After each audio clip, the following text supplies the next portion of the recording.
Bu, jangan sedih lagi. Neng akan coba ikhlas pada takdir ini. Tolong kuatkan Neng, Bu. Aku merengkuh tubuh yang hendak pergi itu. Wanita yang dulu sering disakiti suaminya ini sesenggukan di dadaku. Mungkin, sakit yang ia rasakan tak lebih ringan dari deritaku saat ini. Siapakah ibu yang sanggup menyaksikan putrinya terbelenggu tanpa daya? Setelah reda, pemilik bibir tipis itu pergi meninggalkanku. Melihatnya gontai, hatiku makin mengerut. Duh, ibu. Maafkan anakmu.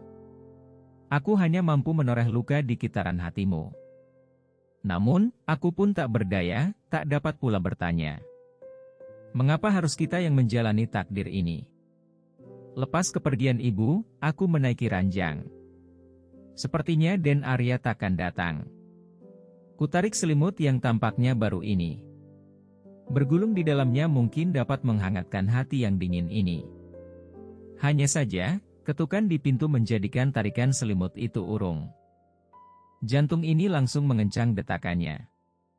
Aku menyangka itu adalah Den Arya. Lelaki tegap berdiri di hadapan kala pintu terbuka. Tanpa bicara, ia berjalan menuju ranjang. Kututup pelan pintu bercat krem itu, lalu mematung di sisinya.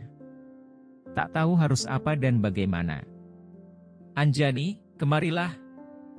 Tanpa memandang ke arahku, suara beratnya terdengar. Aku melangkah perlahan seiring tabuhan riuh di rongga dada. Besok jika ibu bertanya, katakan aku sudah menyentuhmu. Sekarang tidurlah di sini. Aku akan tidur di bawah. Aku tak tahu apakah harus bahagia atau bersedih. Yang pasti pemilik rahang tegas itu telah menunjukkan sangat tak menginginkanku. Memang itu kan faktanya. Kamu tak perlu baper, Anjani. Memangnya kamu itu siapa? Saya saja yang di bawah, Den. Gak papa. Lelaki berhidung bangir itu tak menggubris perkataanku. Ia langsung merebahkan diri di atas permadani yang menutupi lantai. Sebelum naik peraduan, aku masih melihat tatapannya kosong, menerawang jauh menembus langit-langit kamar. Pria berkulit kuning langsat itu pasti sedang ingat kekasihnya, Alisa. Bidadari yang telah membersamainya selama 3 tahun. Kini, wanita itu entah di mana. Ah, mengapa kami terjebak dalam situasi menyakitkan ini? Aku menutup mulut agar suara isakan tak terdengar oleh lelaki yang hati dan cintanya bukan milikku. Namun, makin lama makin keras suaranya. Aku pun tak tahu mengapa menangis lagi. Bukankah telah berjanji untuk menetapi takdir ini? Pagi hari, aku disuruh keramas oleh Den Arya. Dia pun melakukan hal sama. Sekali lagi aku diminta agar tak berkata sebenarnya.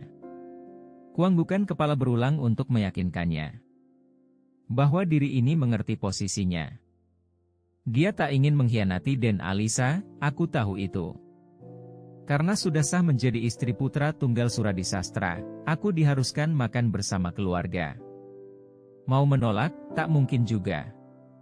Terbayang semeja bersama para juragan itu menakutkan. Belum lagi kalau salah tata krama.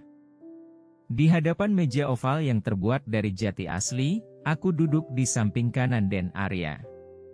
Selama makan, tak ada yang mengeluarkan satu patah kata. Suasana ruangan yang di atasnya menggantung lampu hias dari luar negeri terasa kaku. Belum lagi tatapan tak bersahabat dari juragan dan istrinya. Makin saja membuatku ingin ini cepat berakhir.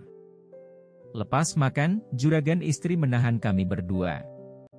Wanita yang selalu berkebaya cantik itu ingin berbincang katanya. Perempuan yang kulitnya serupa porselen itu mengajak kami duduk di ruang santai keluarga. Aku dan Den Arya mengambil posisi di sofa panjang yang langsung menghadap ibu mertua. Ruangan ini lebih luas dari ruang makan. Ada televisi 50 inci yang menempel pada dinding.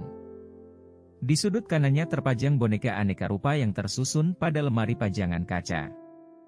3 meter dari sofa yang kami duduki ada sofa bed sebanyak 3 susunan.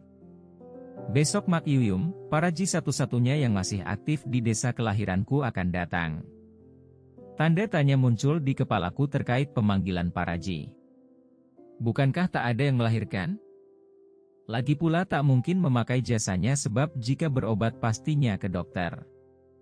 Kulirik Den Arya yang sepertinya berpikiran sama. Mak Yuyum bisa mengecek keperawanan dari nadi dan perut seseorang wanita, tegas wanita yang mengarahkan pandangan pada putranya. Apa maksud ibunda? Den Arya meradang, ia paham betul kemana arah pembicaraan juragan istri. Sementara aku tak tahu harus bagaimana. Ternyata juragan tak bisa diperdaya. Perasaannya begitu tajam. Ibu hanya ingin memastikan bahwa tujuan pernikahan berjalan semestinya, jawab juragan dengan nada ditekan. Arg. Bahkan hal seperti ini saja ibunda ikut campur. Apa aku harus melakukannya di depan ibu? Den Arya bangkit, ia mengacak rambutnya. Tangan dihentakkan ke bawah setelah itu. Semenit kemudian ia kembali duduk. Hanya saja sekarang tak di sebelahku. Lelaki itu terlihat frustrasi akan sikap ibunya. Dadanya turun naik karena menahan segala emosi. Mata itu kembali memerah, rahang pun ikut menggembung. Namun, ia tak berdaya melawan kekuatan di hadapannya. Kau tak harus meradang kalau kewajibanmu telah ditunaikan. Anjani, jangan berbohong padaku. Den Arya belum menyentuhmu, kan? Aku hanya bisa menunduk. Semua serba salah. Jujur, Den Arya akan makin membenciku. Bohong, sudah pasti akan ada hukuman. Jari-jari yang bertautan kini mulai basah, tungkai kaki pun menjadi lemas. Aku tak bisa ibu. Jangan memaksaku. Aku hanya ingin Alisa, hanya Alisa, ungkap Den Arya dengan suara yang lebih rendah dari sebelumnya. Adu mulut kembali terjadi. Mereka sudah kehilangan kewarasan. Saling mempertahankan kepentingan masing-masing. Untuk menengahi, aku mana mampu. Yang kulakukan hanya diam sambil menikmati kata demi kata yang sebagiannya menyayat nyata hati. Keduanya hanya berpikir soal logika dan rasa mereka. Tentang masa depan keluarga, juga tentang Alisa yang terluka. Ibu dan anak itu lupa, ada aku di sini. Seorang Anjani yang tentu punya hati. Kuremas pakaian agar ada kendali emosi. Aku hanya harus duduk menyaksikan perdebatan tanpa ujung.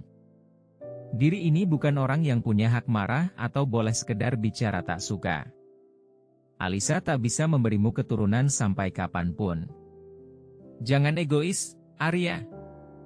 Aku tak menyuruhmu menceraikannya. Kalian tetap bisa bersama, saling mencintai selamanya. Apa itu tak cukup? Kamu hanya perlu menanamkan benih pada Anjani bukan mencintainya.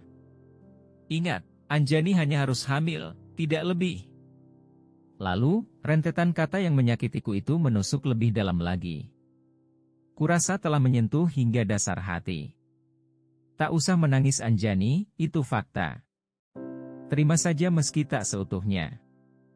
Jadilah wanita kuat, wanita yang tak perlu punya rasa karena kau ada bukan untuk dicinta. Baca juga novel gadis terhina jadi Nyonya Lili kerap dihina karena pincang, lulusan SMP dan hanya bekerja sebagai kuli. Tapi, hidupnya berubah ketika ada yang datang melamarnya.